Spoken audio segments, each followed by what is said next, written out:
बालभारती म्हटलं की अनेकांना आठवते ती आपली प्राथमिक शाळा. बालभारतीचे धडे. चला तर मित्रांनो, असाच हा एक धडा डोंगरदादा. तर सुरुवात करू. डोंगरदादा फारच दुःखी होता. एकटेपणामुळे कष्टी होता. तो सारखा विचार करायचा, काय करावे आपल्याला. कोणाशी सोबत नाही, कोणाची संगत नाही, कोणी नाही बोलायला, कोणी नाही हसायला, कोणी नाही खेळायला. एकदा एक नवलाची गोष्ट घडली. एक छोटेसे रोपटे डोंगरदादाच्या कुशीतून हळूच वर आले. डोंगरदादापाशी उभे राहिले. टकमक टकमक पाहायला लागले. डोंगरदादाला जरा घाबरलेच, पण धीर करून डोंगरदादाला त्याने विचारले, डोंगरदादा, डोंगरदादा, राहू का मी इथं? मला देशील का तू आसरा? डोंगरदादाला खूप आनंद झाला. तो म्हणाला, वा वा, राहा की तू खुशाल. रोपटे डोंगरदादाच्या मांडीवर जाऊन बसले. डोंगरदादाने त्याला खाऊ पिऊ घातले. रोपट्याचे मोठे झाड झाले. मग दुसरी रोपटी आली. तीही डोंगरदादाने वाढवली. डोंगरदादाकडे आता खूप झाडे झाली. काही दिवसांनी जिटुकल्या वेली आल्या. झाडांच्या भोवती जमल्या. हातात हात धरून फेरी धरू लागल्या. मग काही बुटकी झुडपे आली. मान डोलवली, उभी राहिली. त्यांच्यासोबत इवले इवले गवत फारच होते. लाजत ते हळूच बिलगले. डोंगरदादाला गवताचा स्पर्श झाला. डोंगरदादाला गुदगुद्या झाल्या. काही दिवसांनी डोंगरदादा झाडाझुडपांनी भरला. गवत वेलींनी सजला. रंगीबेरंगी फुलांनी नटला. खूपच शोभून दिसू लागला. डोंगरदादाचे जंगल झाले. मग काय विचारता? त्याचा थाट.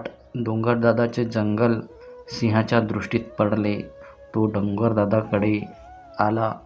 आयाळ झुलवू लागला. डोंगरदादाच्या खुशीत होती झाडेझुडपे गाढ झोपलेली. सिंहाने गर्जना केली तेव्हा झाडेझुडपे, वेली, फुले थरथरली, खडबडून जागी झाली.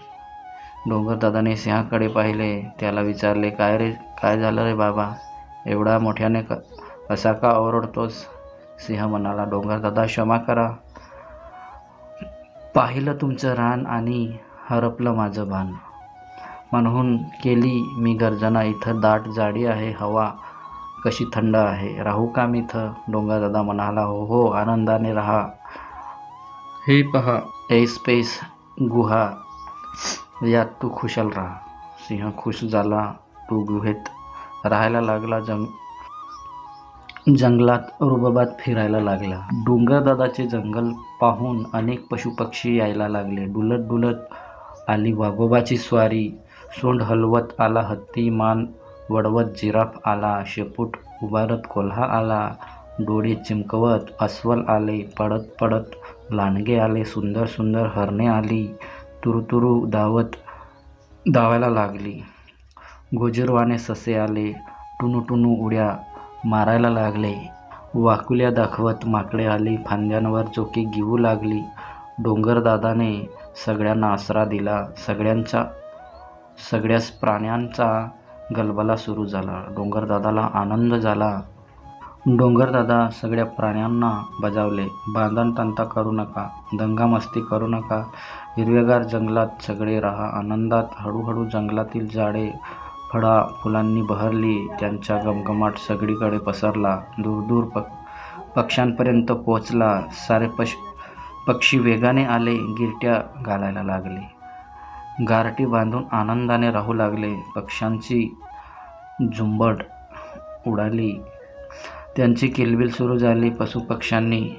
पशुपक्ष्यांना कळून आले, झाडे आपल्याला उपयोगी पडतात. गोड फळे खायला देतात, गारगार राहायला देतात. त्यांनी झाडांची फळे खाल्ली. त्यांच्या बिया दुसरीकडे नेल्या. तिकडच्या मातीच्या रुजल्या आणि झाडे तयार झाली. आनंदाने डोलू लागली. डोंगरदादाचा एकटेपणा संपला. तो अगदी आनंदून गेला. मग काय झाले? डोंगरदादा जवळ ढग आले. डोंगरदादा त्यांना जवळ घेतले. अंगाखांद्यावर अंजारले, गोंजारले, खेळवले. ढगांना खूप आनंद झाला. त्यांच्यातून पाऊस पडायला लागला. ढग गडगडले. आनंदाने झाडे भिजली. पाऊस पडला धो धो, जंगल हसले खो खो, डोंगरदादा गाऊ लागला. जंगलाने मग ताल धरला. या पक्ष्यांनो या सगळे, खुशाल खा या गोड फळे, मधुर मध हा फुलातला तुमच्यासाठी साठवला. पाऊस भरपूर पडायला, जंगल हवे राखायला. मित्रांनो, पाठ कसा वाटला? आवडल्यास आपल्या वर्गमित्रांना नक्की शेअर करा. आणि हो, आपल्या लाईव्ह GK स्पर्धा यूट्यूब चॅनलला नक्की सबस्क्राईब करा. नमस्कार.